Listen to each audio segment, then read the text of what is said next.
Hello, my name is Jennifer Ray Pierce, and my colleague Charlyn Green and I of the Urban Biodiversity Hub are happy to present to you today on the Urban Nature Index. The Urban Nature Index, or UNI, is a knowledge product of the IUCN Urban Nature Alliance. It's been made possible by support from Arcadia, a charitable fund of Lisbeth Rousing and Peter Baldwin. UBHub, or the Urban Biodiversity Hub, was hired by the International Union of the Conservation for Nature, or IUCN, to put together the UNI. UBHub contributors are part of the IUCN Urban Alliance Technical Group and are presenting on behalf of the IUCN Urban Alliance. Please look for orange bubbles throughout our presentation that point out the answers to particular questions provided by TBLI for this presentation. The Urban Nature Index is a system of indicators that measures ecological performance of cities. This includes the impacts of both municipal corporations and their residents. Cities are important because they host our most powerful institutions. They influence the economic, social, and cultural drivers that underpin biodiversity loss even beyond their boundaries. The aims of the Urban Nature Index is, first of all, to be flexible and allow for the application of the UNI in different cities in their various capacities and contexts. It's to be comprehensive, with themes covering socio-ecological interlinkages and various scales, to be based on the latest science, to be improvement-oriented so that cities can measure themselves no matter where they start, and to have a collaborative approach that harnesses existing tools and standards wherever possible.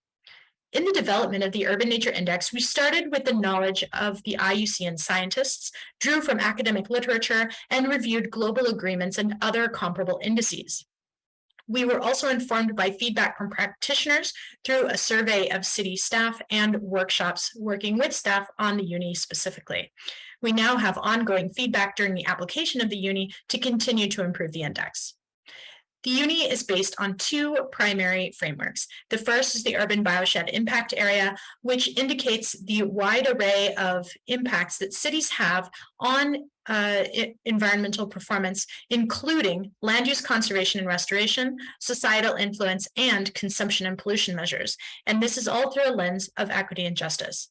It's also based on the drivers, pressures, state, impact, and responses model that's commonly used to measure environmental impact.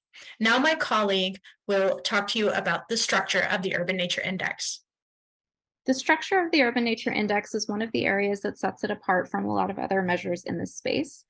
The Urban Nature Index includes 6 themes, each with 5 indicator topics, and the number and choice of indicators is chosen based on the city priorities and capacity.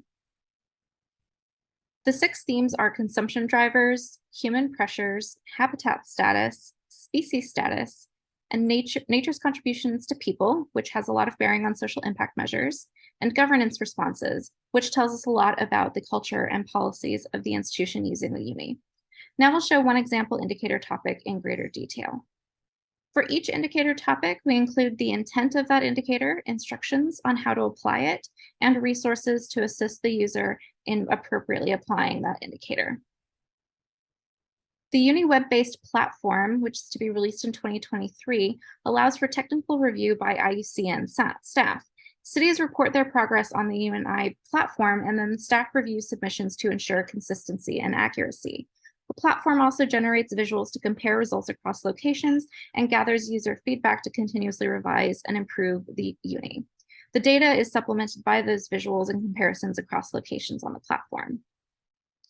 Currently, UNI users include local authorities worldwide, small and large, IUCN constituents, standard setting and monitoring institutions, and it's used as a recognized standard that corresponds to global agreements applicable around the world. This map shows 32 cities that have provided input on the UNI.